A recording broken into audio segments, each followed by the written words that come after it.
¿Qué tal, amigos? Bienvenidos al siguiente capítulo, que es el 14 de nuestro libro Conflicto Cósmico. Si quieres aventura, lánzate a la lectura. Vamos y continuamos con nuestra lectura. Estamos ansiosos por saber qué nos dice el siguiente capítulo. Y pues así comienza.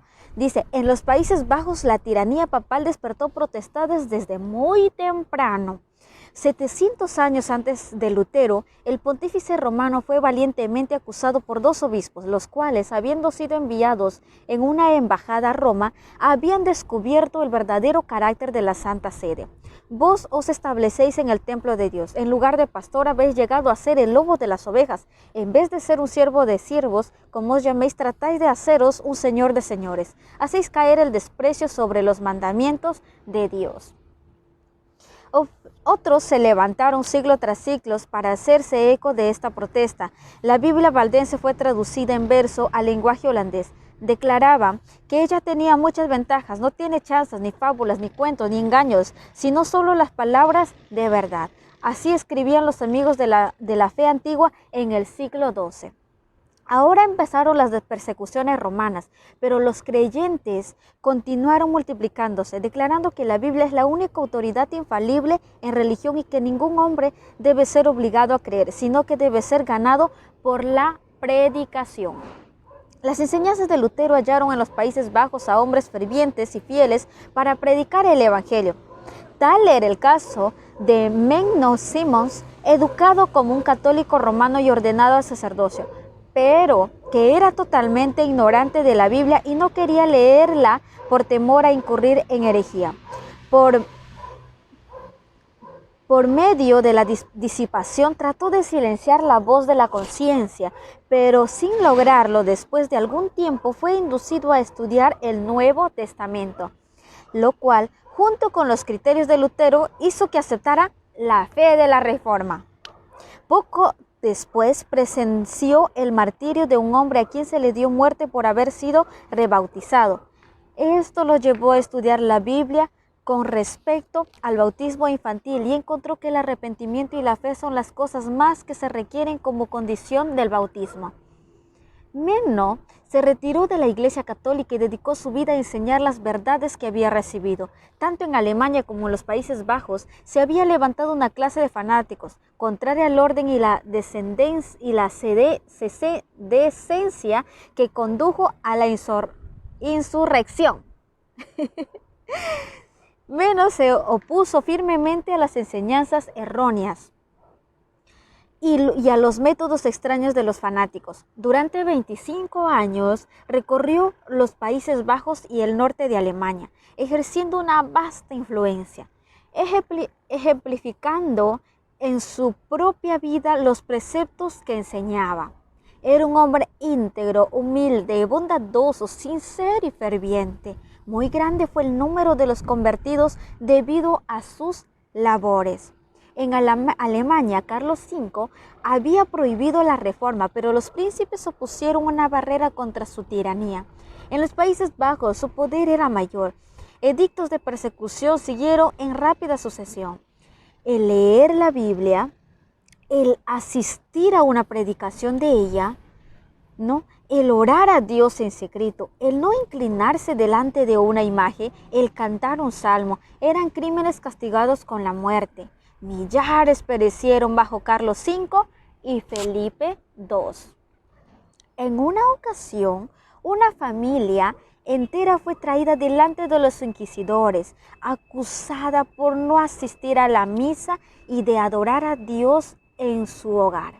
El hijo menor contestó: nos arrodillamos y oramos para que Dios ilumine nuestra mente y perdone nuestros pecados. Oramos por nuestros soberanos para que su reino sea próspero y su vida feliz. Oramos por nuestros magistrados para que Dios los guarde. No obstante, el padre y uno de los hijos fueron condenados a la hoguera.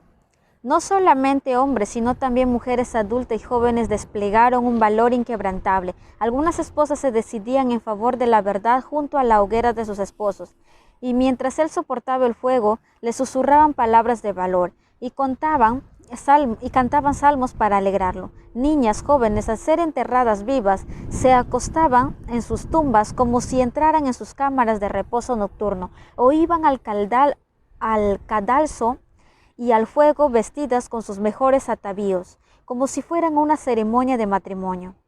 La persecución aumentó el número de testigos en pro de la verdad. Año tras año el monarca seguía su obra cruel, pero en vano. Guillermo de Orange estableció por fin en Holanda la libertad de adorar a Dios. La reforma en Dinamarca. En los países del norte, el Evangelio halló una estrada pacífica. Estudiantes de Wittenberg regresaban a sus hogares llevando a la fe reformada a Escandinavia. Los escritores de Lutero también esparcían la luz. La gente robusta del norte, abandonada a la corrupción y la superstición de Roma, para dar la bienvenida a las verdades vitalizadoras de la Biblia. Tausen, el reformador de Dinamarca, desde temprana edad dio evidencias de un vigoroso intelecto y entró en un claustro. Los exámenes demostraron que poseía un talento que prometía buenos servicios a la iglesia. El joven estudiante recibió permiso para elegir por sí mismo una universidad de Alemania o en los Países Bajos, con una condición: no debía ir a Wittenberg para no verse expuesto al peligro de la herejía, así decían los frailes. Tausen fue a Colonia, una de las fortalezas del romanismo. Aquí pronto llegó a disgustarse. Más o menos por el mismo tiempo, leyó con deleite los escritos de Lutero y deseó grandemente gozar de las instrucciones personales del reformador. Pero al hacerse esto, había arriesgado el sostén que le brindaba su superior. Más pronto hizo su decisión y llegó a ser un estudiante de Wittenberg. Al regresar a Dinamarca, no reveló sus secretos, sino que trató de inducir a los compañeros a una fe más pura. Abría la Biblia y les predicaba a Cristo como la única esperanza de salvación para el pecador. Enorme fue la ira del prior, quien había albergado grandes esperanzas en cuanto a él con un defensor de Roma.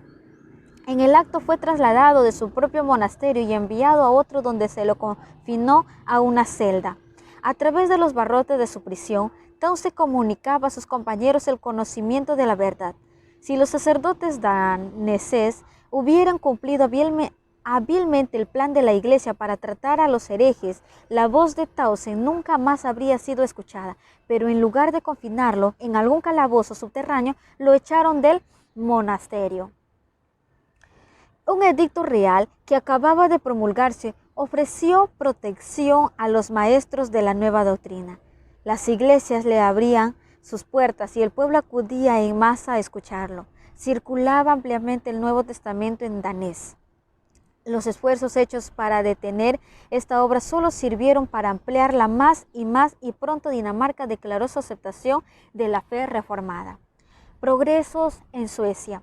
También en Suecia, jóvenes de Wittenberg llevaron el agua de vida a sus condenacionales. Dos hermanos y dirigentes de la Reforma sueca, Olaf y Lorenzo Petri, estudiaron bajo la dirección de Lutero y Melanchthon. A semejanza del gran reformador, Olaf arrebataba a la gente con su elocuencia. Lorenzo, en cambio, como Melanchthon, era pensativo y calmo, pero ambos tenían un valor indomable. Los sacerdotes católicos excitaban al pueblo ignorante y supersticioso. En varias oportunidades, Olaf Petri apenas escapó con vida. Sin embargo, estos reformadores fueron protegidos por el rey, quien determinó auspiciar una reforma y dio la bienvenida a sus ayudantes en la batalla contra Roma. En presencia del monarca y de los hombres principales de Suecia, Olaf Petri, con gran habilidad, defendió la fe reformada. Declaró que las enseñanzas de los padres debían recibirse únicamente cuando estaban de acuerdo con las Escrituras, que las doctrinas esenciales de la fe se presentaban en la Biblia de una manera clara, de tal forma que todos pueden entenderlas. Este debate sirve para mostrarnos la clase de hombres que formaban las filas del ejército de los reformadores.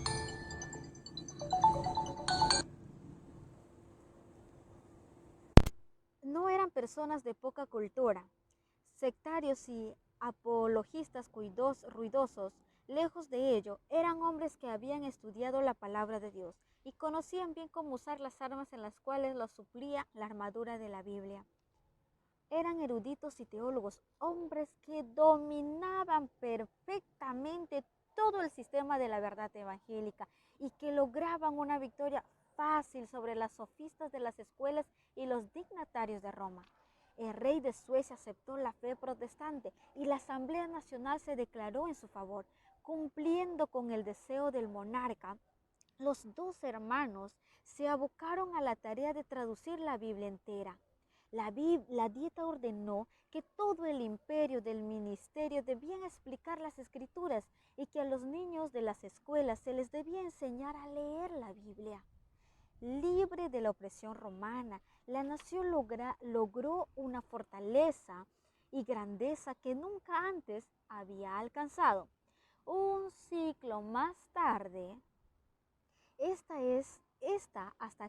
hasta aquí, nación débil, la única en Europa que se atrevió a prestar una mano de ayuda, se alió con Alemania para ayudarla en la terrible guerra de los 30 años. Parecía que todo el norte de Europa estaba por ser sometido de nuevo a la tiranía de Roma, pero los ejércitos de Suecia permitieron que Alemania obtuviera la tolerancia para los protestantes y restaurara la libertad de conciencia en los países que habían aceptado la reforma. Si quieres aventura, lánzate a la lectura.